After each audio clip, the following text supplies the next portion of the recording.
আমার প্রাইভেট পার্টে মরিচের পাউডার দিয়েছে। মানে এই মরিচটা কেন দিল আসলে কোনো ঝগড়ার পর্যায়ে ও তো মানসিকভাবে বিকারগ্রস্ত, বরগুনাতে দেখেছি মেরে এইভাবেই টর্চার করতো। বরগুনাতে দেখেছি পরকীয়ার কারণে হাজবেন্ড মরিচ দিয়েছে, কিন্তু আপনাকে কেন দিল? এখন পর্যন্ত কি মামুন এই টাইপের কোনো কথা বলেছে আপনাদেরকে যে আমি কোনো পরকীয়া করেছি বা কোনো ছেলেদের সাথে কথা বলেছি? হ্যাঁ বলেছে। যদি বলেছেন কখন বলেছে? আপনি পরকীয়া করেন, বাসায় থাকেন না, এটা বলছি। এবং রাতে 3টা বাজে আপনাকে কল দিলে পাওয়া যায় না, বিদেশি নাম্বার দিয়ে কল দিলে আপনার সাথে যোগাযোগ করতে পারে।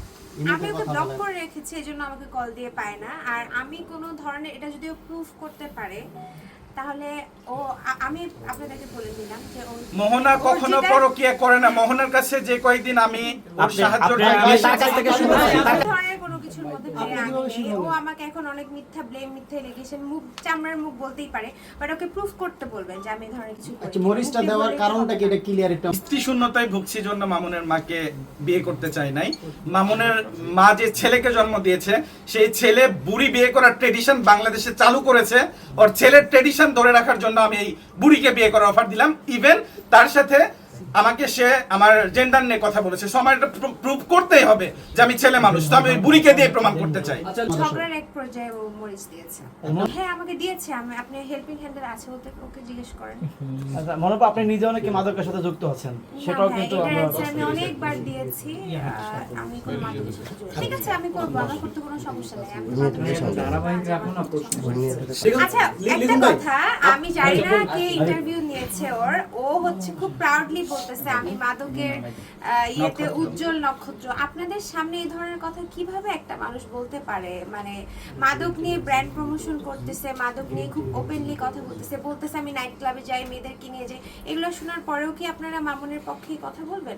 বা অনেক কন্টেন্ট ক্রিয়েটার আছে, ধরেন আমি দেখলাম মানে অনেক বলতে হাতে গোনা 2-3 জন, যে একজন রেপিস্ট, ওই টাইপের ছেলেরাই মামুকে কিছুদিন আগে রেপ মামলায় ছিল, ইমরান কি জানি নামটা, আচ্ছা যাই হোক, ও বলতেছে আমি মামুনের সাপোর্টে।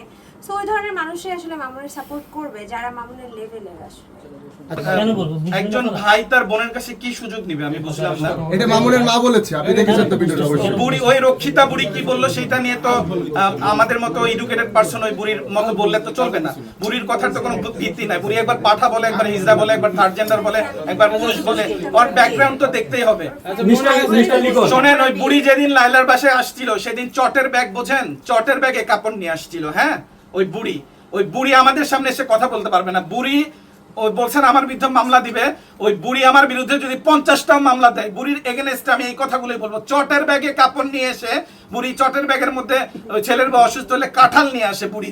একটা ভালো ফল কিনারও টাকা নাই, ফকির নিয়ে আবার আমাকে বলে আমি এক সিরা প্যান্ট পরি। আমার ওই রকম 3টা প্যান্ট আছে, আমি হাফ প্যান্ট পরে আমার একটা ইউজড হয়ে গেছে, দ্যাটস ওয়াই আমি হাফ প্যান্ট পরে আমি তো লাইভে বুড়িকে আমার হাফ প্যান্ট বা টি শার্ট কতগুলো আপনারা আমার টিকটক বা আমার ফেসবুক আইডি স্ক্রল করলে দেখতে পারবেন। বুড়ি বলছে আমার কাপড় নাই, আমার কিছু নাই।